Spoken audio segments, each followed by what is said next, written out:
Hello guys, magandang araw sa inyong lahat. So, 5 a.m. in the morning, no? So, nagbibake tayo ng cookie order sa atin. Yan. And, yeah. So, hindi ko alam kung paano ko i-explain sa inyo. Buksan mo natin yung ilaw.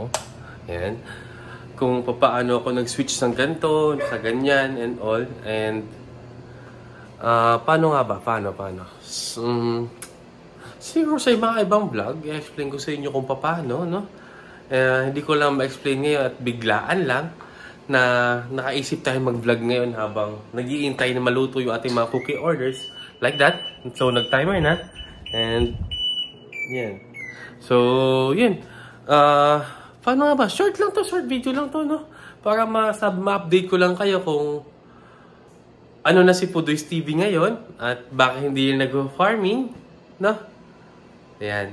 Oh, hindi ko maayos itong camera. Ayan. Paano ba? Yun. Yun, so, update ko na lang kayo. So, bali, ang negosyo ko natin ngayon is cookies, cakes, and pastries yan.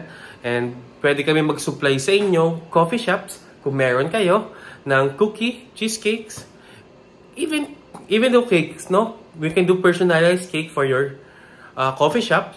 And yeah, usap lang tayo, no? So, yun lang, no? Napakatagal ko bago mag-vlog. So, ngayon, siguro makapag-vlog tayo pero laging shorts video na lang, no? Like this. So, maraming salamat po sa pagsuporta.